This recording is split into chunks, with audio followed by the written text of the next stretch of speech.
This presentation is going to walk you through my local area, discussing particular elements that will explain more about my artistic interests and how this environment continues to shape me.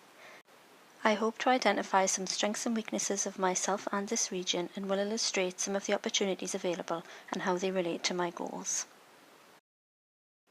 Having been sparked by my childhood fascination with the countryside and the mythology around it, my master's proposal seeks to explore the ways land has been used for man's spiritual purposes for thousands of years.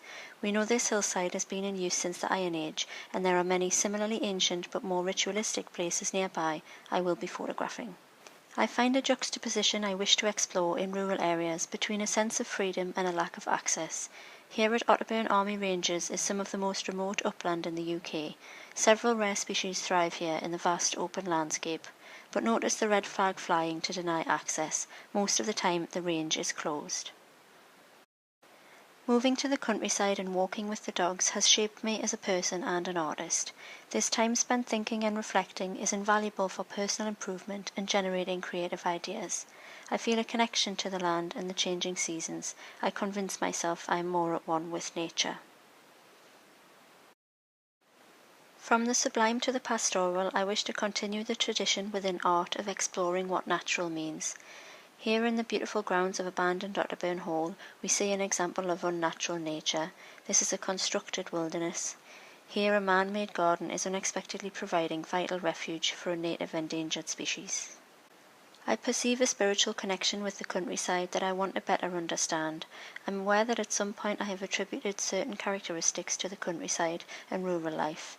Through my art I want to explore the labels and values we project onto the rural landscape, a silent vehicle for our myths.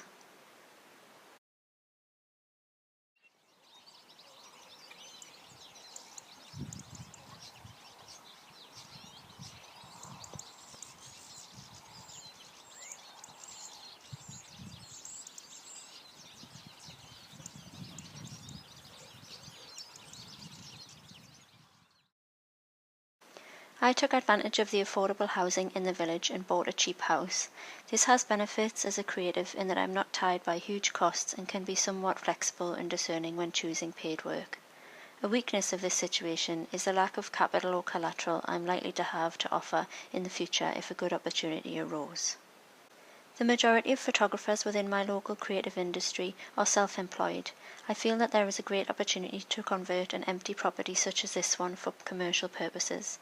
One of my strengths is the experience I have running a photographic studio and teaching. A goal for the future is to develop an artistic community built around a photography business. One issue facing the creative industry at this time is Britain's withdrawal from the EU. I would presumably not be able to take advantage of the funding that has been available in the recent years for starting a rural business. Nationally, designers have raised concerns about the way Brexit could restrict access to international talent and damage intellectual property laws. This shot of the village hall with its defibrillator shows examples of how technology is reducing the problems of remote living. A reliable post-service and high-speed internet connection opens up a range of opportunities for an enterprising creative.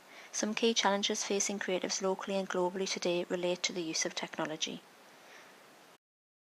In 2016, a panel of leading designers raised concerns about this internet age. We must stay relevant in the face of changing technology, cultivate digital solutions that have depth and respect our core values, be unique despite having access to the same inspiration as everyone else. How do we maintain human experiences and personal interactions? I acknowledge a weakness in myself in this regard, that is my reliance on technology as an information network. I have not maximised the opportunities I have living within an hour of the cultural hub of Newcastle. I have identified a professional goal to develop more face-to-face relationships with those in the creative industry, and as such will be attending regional events more regularly. The North East Strategic Economic Plan has identified that there are 2,600 creative industry companies and that this is a competitive area for development. We are especially strong within the video games niche. If I were able to forge links within that sector, it is likely to prove beneficial in the medium to long term. There is a national concern within the creative economy that the skills pipeline will suffer as a result of the marginalisation of art and design subjects in education. This worries me doubly because of my work as a college teacher. Thankfully, there is a move from our regional creative networks to promote these as pathways to viable employment. Hospitality is big business here, and we have a glut of award-winning wedding venues that generate work for creative companies like photographers. I have many years' experience shooting weddings and should try to maximise this convenient proximity more. A big threat to this is my lack of independent reputation. Living locally is less important to clients than industry esteem. This is England's least densely populated county, and many people from the region's cities and much further afield visit to enjoy the tranquility. As such, there is a strong tourism infrastructure already in place. One long-running local artist builds beautifully upon this. The paintings of Mary Ann Rogers and her stone-built gallery both promote the rural idyll. The geography and climate here provide opportunities that I am quite keen to utilise. We are a designated dark sky area and ideal for astrophotography and catching the northern lights. We have many beloved and rare species of wildlife locally that guests are interested to see. A major professional goal is to work towards combining the teaching experience I have and this local area. I can foresee offering a wide variety of photography courses for tourists and locals. My lack of capital and reputation are the main threats. As such, I will be working to better promote myself as a teacher and a photographer and further build an appealing portfolio of work. This view looks out to Visual Arts in Rural Communities, a local organisation that seeks to benefit the community and visitors through engagement with art. They offer residential placements aiming to develop new work produced in response to this remote landscape.